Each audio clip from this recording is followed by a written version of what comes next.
12:58, good luck. Ooh, apologies, a little bit croaky, but I feel alright, but allergies are just kicking in for me now.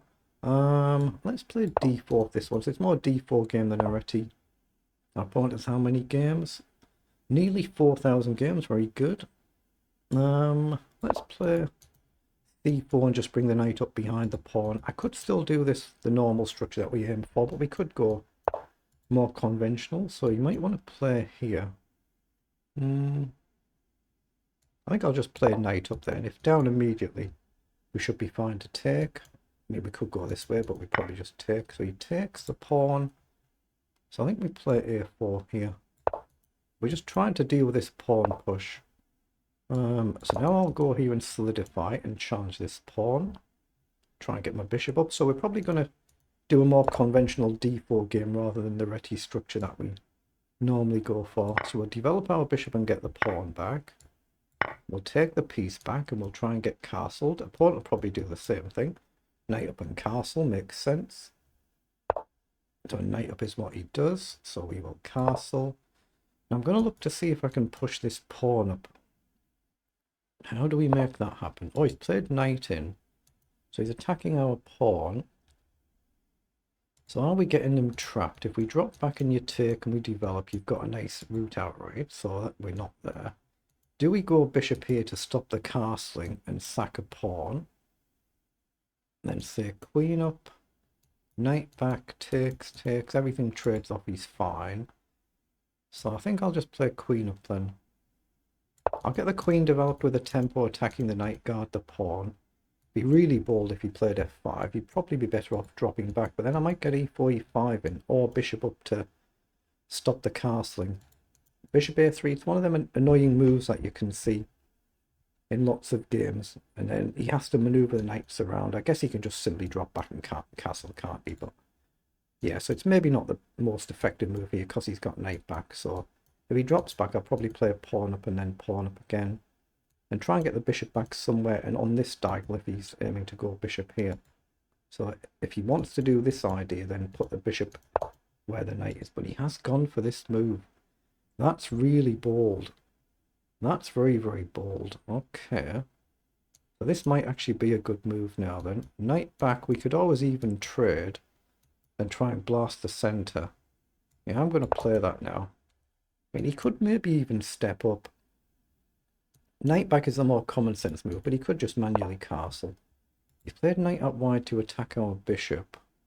I guess that case then we just simply drop back and attack the knight and threaten to capture it. Then gives me a chance to maybe get forward here. Then that cuts out the square for the king. He's got to get that king safe. Then once my knight's moved, f3 might be the move so the knight can't jump back again. So Donny's played bishop d7, so you might want queen side. So is it dangerous here for us to do this? Takes, and he gets his bishop on the diagonal. But there'd be an immediate threat to the pawn, wouldn't there? So takes, and it is a pawn. A pawn's a pawn. He still can't easily castle. He's got to keep that protected. Feels like I should go for it. It's dangerous. Against a very strong player, I'd be more inclined to play knight forward here to cover this and hit the bishop.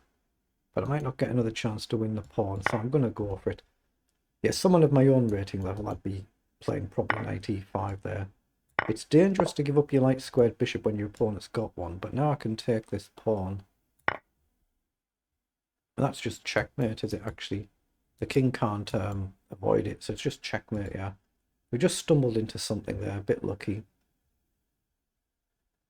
Yeah, against a stronger opponent like my own sort of rating, I've probably played knight forward there, because it feels dangerous, because I've lost games before giving up my light squared bishop, even if I've won a rook for it. So let's pause and see what it was in engine language, so we don't accidentally start the game. It's only an opening, 15 moves. They're the move times for both players, but this is how you learn in chess, especially if you're a younger player and you're trying to actually learn and improve. You just play games and then take your time like this to go through your games and try and learn from mistakes. So the figure's a little bit meaningless there, 95 versus 72, but that last move has really skewed it. So we played it pretty well. So what did we do?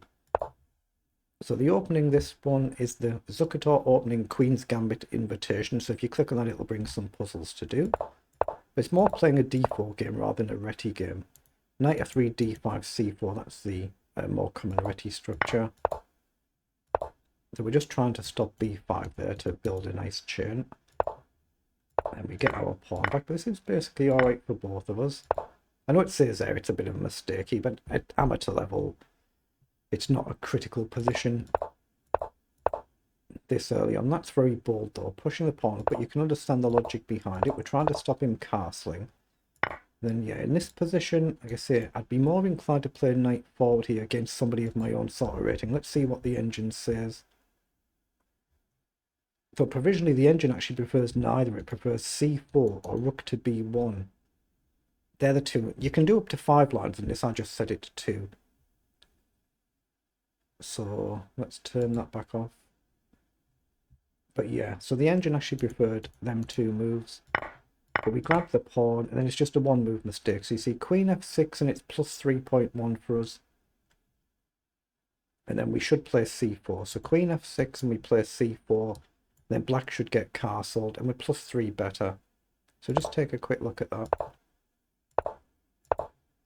You can still see it's a potentially dangerous position. If you get your rook here, sack it for the knight if you get a chance to.